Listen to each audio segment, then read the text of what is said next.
Hello everyone, welcome to Santosh Vlog. आजको topic रहेको छ जो न्युजिल्यान्ड आउँदै हुनुहुन्छ उहाँहरूले चाहिँ के सामान लिएर आउने र जो कोही पनि अरू कन्ट्रीमा जानुहुन्छ भने चाहिँ उहाँहरूले के सामान बोकेर जाने भन्ने कुरामा नर्मली चाहिँ अब यो बेसिक प्रायोरिटी चाहिँ म न्युजिल्यान्डमै भएको हिसाबले चाहिँ म न्युजिल्यान्डकै बेसिसमा चाहिँ अलिक बेसी इन्फर्मेसनहरू सेयर गर्न चाहन्छु। अब यो नयाँ इन्टेक भनेको फेब्रुअरी इन्टेकको लागि जो कोही पनि आउँदै हुनुहुन्छ उहाँहरूको लागि चाहिँ एकदमै ध्यान दिएर हेर्नुहोला। भिजा लागिसके पछाडि चाहिँ अब के सामान लानुपर्छ भन्ने कुराहरू चाहिँ अब क्युरियोसिटी भन्ने कुरा हुन्छ जो अब आफ्नो कोही रिलेटिभ्स या कोही हुनुहुन्छ या कसैले चाहिँ अब कुनै सोसियल मिडियमको थ्रुबाट चाहिँ कलेक्सन इन्फर्मेसनहरू कलेक्सन पनि गर्नुभएको हुनसक्छ।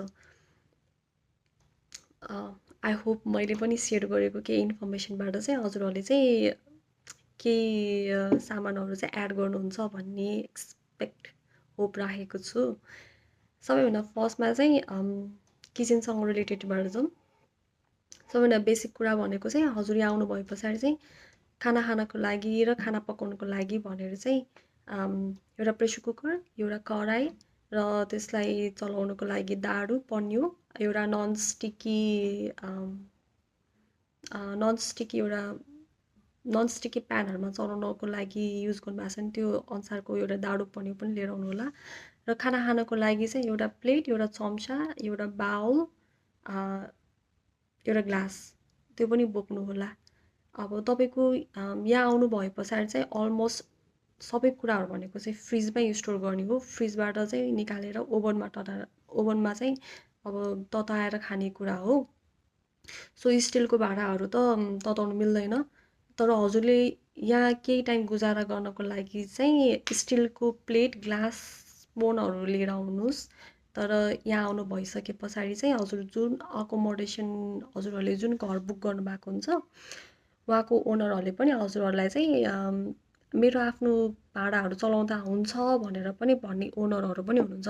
हो सो त्यो केसमा त हजुरहरूले उहाँहरूको चलाउँदा पनि भयो बस्नुन्जेलमा, आफू त्यो घरमा बस्नुन्जेलसम्म आफू मुभ आउट हुने हिसाबले पनि सोच्नुपर्ने हुन्छ। त्यो हिसाबले चाहिँ आफ्नो आफ्नो एउटा सामान भयो भने सजिलो भन्ने कुरा हो। हजुरहरू यहाँ अब आफू आउनु भइसके पछाडि चाहिँ आफूले केही इन्कम गेन गरिसके पछाडि चाहिँ हजुरहरूले आफैले यहाँ बिस्तारो सामानहरू जोड्नुहुन्छ। हजुरले म होइन म अहिले केही टाइम जोड्दिनँ भन्दा पनि त्यो नाइ नाइ भने पनि जोडिने कुराहरू हो।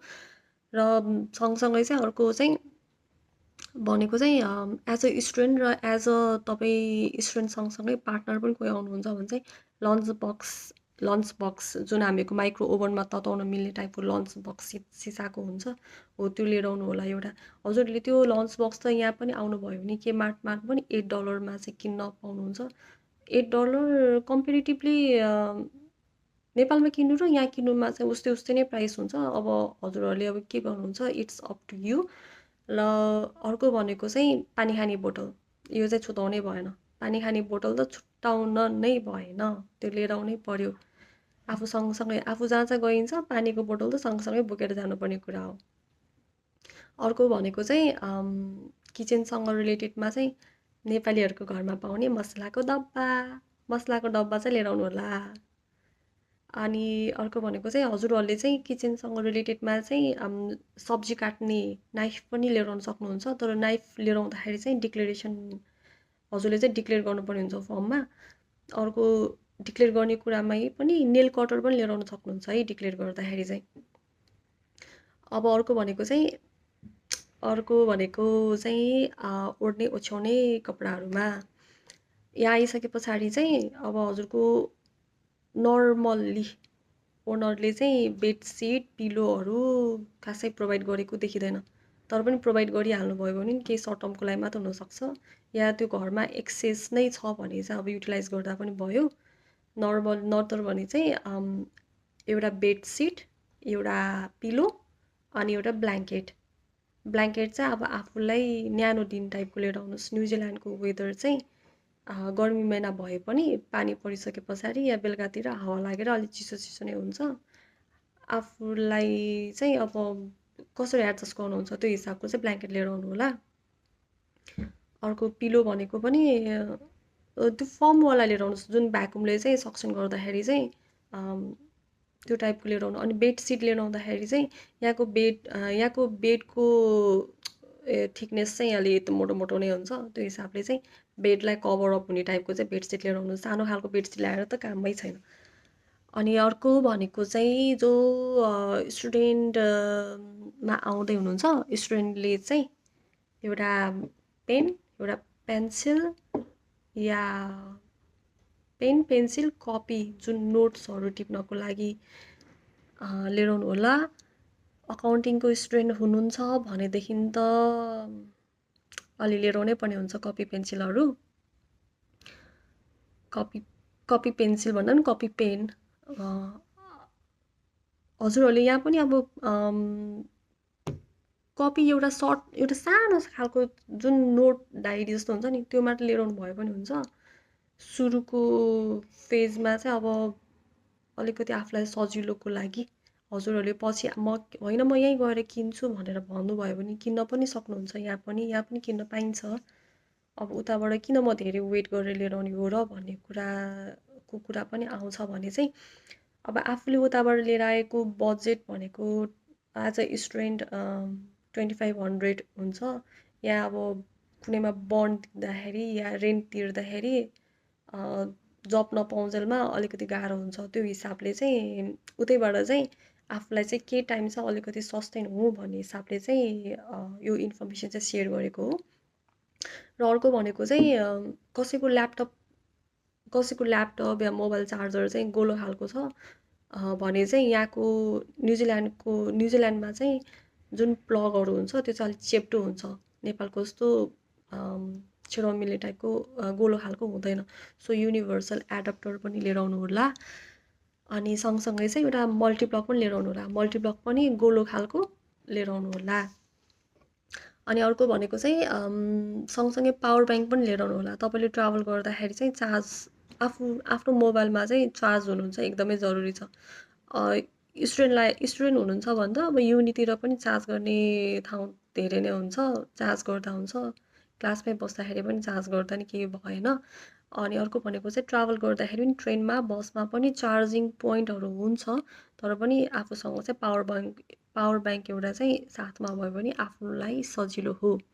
र अब आयो लगाउने कुरामा चाहिँ न्युजिल्यान्डको वेदर चाहिँ एकदमै एक दिनमै चारवटा मौसम देख्नुहुन्छ हजुरले। सो जाडो, गर्मी महिनामा पनि जाडो महिनामा जाडो। सो त्यही हिसाबले चाहिँ आफूलाई अलिकति प्रिपेयर भएर आउनु होला। विन्ड सिट एउटा चाहिँ नछोड्नु होला। गर्मी महिना भए पनि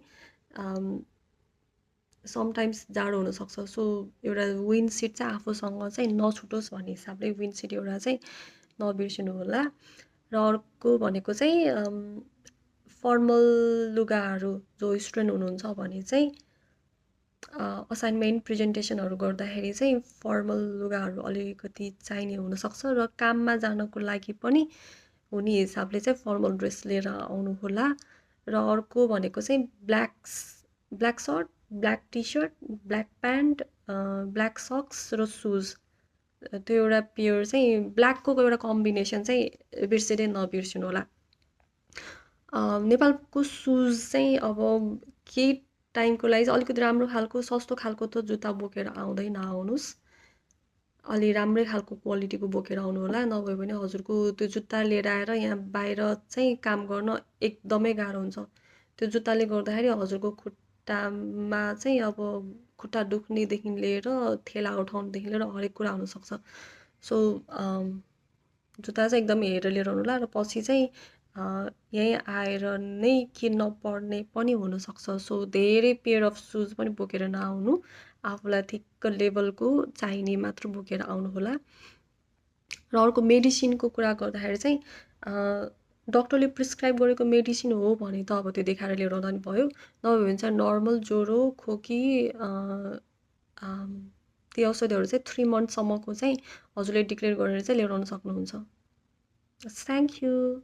I hope मेरो यो इन्फर्मेसन सेयरिङले गर्दाखेरि चाहिँ हजुरहरूलाई केही कुराहरू एडप्ट गर्न लगेज ब्यागहरू प्याक गर्नको लागि केही एडप्ट गर्नलाई हेल्प भयो होला भन्ने आशा गरेकी छु। Thank you, see yeah.